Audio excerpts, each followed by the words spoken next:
The Lord be with you. A reading from the Holy Gospel according to Mark. Some Sadducees, who say there is no resurrection, came to Jesus and put this question to him, saying, "Teacher, Moses wrote for us, if someone's brother dies, leaving a wife but no child, his brother must take the wife and raise up descendants for his brother. Now, there were 7 brothers, and the first married a woman and died, leaving no descendants. So the second brother married her and died, leaving no descendants. And the third likewise. And the 7 left no descendants. Last of all, the woman also died. At the resurrection, when they arise, whose wife will she be? For all 7 had been married to her." Jesus said to them, Are you not misled because you do not know the Scriptures or the power of God? When they rise from the dead, they neither marry nor are given in marriage, but they are like angels in heaven. As for the dead being raised, have you not read in the book of Moses, in the passage about the bush, how God told him, "I am the God of Abraham and the God of Isaac and the God of Jacob"? He is not God of the dead, but of the living. You are greatly misled. The gospel of the Lord. Praise to you, Lord Jesus Christ. Today, and I hope you took my advice yesterday and read the entire book of Tobit, which is just a few pages long, this wonderful story. And today we're introduced in that story to Sarah. Now, this is not Sarah from the book of Genesis, that Sarah, the wife of Abraham. You might think of her as Big Sarah. This is just little Sarah, a minor character in the Old Testament.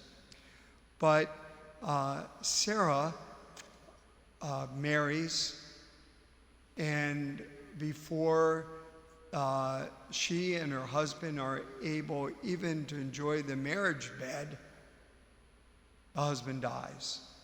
And it happens 7 times to her. So you can imagine if this were, this is a story. You can imagine if it happened once, it would be traumatic, but it happened 7 times to her. And people, even her own servants, were making fun of her. And she briefly flirts with the idea of hanging herself.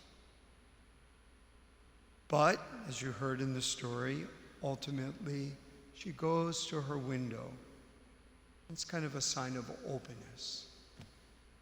And being open and vulnerable to God. She just prays to God, telling God her situation. Something we should all do.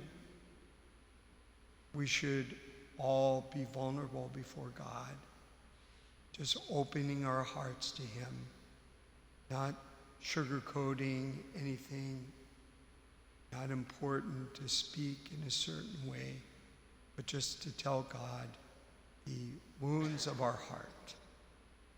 Anyway, there is Sarah doing this, praying to God. And she, at that moment, receives no answer. And Sarah didn't know that at the same moment, this man, Tobit, who was just a faithful Jew, did everything right, that he himself, as you heard yesterday, went blind when bird droppings enter his eyes and he's blind. And he's pouring his heart out in the same way. And although he may have seemed silent, God, to them both. The Lord was both answering their prayer and weaving their stories together. Because Tobit sends his son Tobiah to find a cure. And he's guided by the archangel Raphael. And Raphael, in the story, leads him to Sarah, and Tobias and Sarah find each other, or Tobiah and Sarah find each other, fall in love. They enjoy the marriage bed, and he doesn't die. He took a big chance. 7 of them died.